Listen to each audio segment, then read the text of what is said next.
MR constructions వాళ్ళు గుంటూరుకు 3 వైపులా 3 మంచి అపార్ట్మెంట్స్ నిర్మిస్తున్నారు. లాంలో రాధాకృష్ణ, గుజ్జనగూడలో యువి అర్బనైట్, తెనాలి రోడ్ లో కేవీ రెసిడెన్సీ. ఎంఆర్ కన్స్ట్రక్షన్స్ మీ ఇంటిని అందంగా నిర్మిస్తాం. గత ప్రభుత్వంలో అధ్యక్ష, రాష్ట్రంలో ఈరోజు నేను క్రీడా శాఖ మంత్రిగా ఈ సభలో చెప్తున్నాను అధ్యక్ష, ఎందరో లక్షలాది మంది పేద క్రీడాకారులతో ఆడుకున్నారు అధ్యక్ష, వాళ్ళ భవిష్యత్తుతో, వాళ్ళ జీవితాలతో.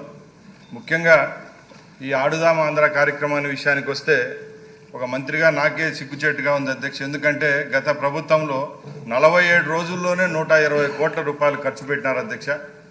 గత 5వ తారీఖున శాసనమండలిలో కూడా గౌరవ సభ్యులు ఇదే క్వశ్చన్ మీద డిస్కస్ చేయడం జరిగింది అధ్యక్ష. వివిధ మీడియా మార్గాల ద్వారా కూడా ఆడుదాం ఆంధ్ర అనేది ఒక స్టేట్లోనే పెద్ద ఇష్యూగా జరుగుతూ ఉంది. కాబట్టి మేము మొన్న మండలిలో అలాగే ఇక్కడ కూడా చెప్తున్నాం అధ్యక్ష, 45 రోజుల్లోనే దీని మీద ఒక విజిలెన్స్ కమిటీని అలాగే సిఐడికి ప్రోబ్ చేశాం అధ్యక్ష, హౌస్ కమిటీకి.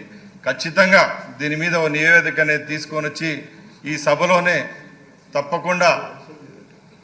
తప్పకుండా రాష్ట్రంలో గత ప్రభుత్వంలో జరిగిన స్పోర్ట్స్ విషయానికి ఆడుదాం ఆంధ్రానే కాదు, అన్ని విషయాల్లో ఏం జరిగిందో అన్ని సభ దృష్టికి తీసుకొని వచ్చి అక్కడ ఎవరైతే దోషులుగా ఉంటారో అధికారులు అయితేనే ప్రజాప్రతినిధులు తప్పకుండా వాళ్ళ పేర్లను కూడా బట్టబయలు చేసేదానికి సిద్ధంగా ఉన్నామని సభాముఖంగా తెలియజేసుకుంటున్నా అధ్యక్ష. మినిస్టర్ గారు, సార్ దీని మీద సభ్యులు అడిగినది ఆవేదన అర్థం సభ్యుల కోసం కాదని అడిగేది. చాలా అవినీతి జరిగిన విషయం అందరికీ, రాష్ట్ర ప్రజలందరికీ తెలుసు. అవును సార్. ఇంకా పూర్తిగా వివరాలన్నీ కూడా ప్రజల్లోకి తీసుకెళ్లాల్సిన అవసరం ఉంది. స్ట్రిక్ట్గా ఎంక్వైరీ చేయించండి. తప్పకుండా. 18 రోజులు ఎంతలో 120 కోట్లు అని ఖర్చు పెట్టడం ఏంటండి? 47 days ఎక్కడ మేము చూసాం మా ఏరియాలో.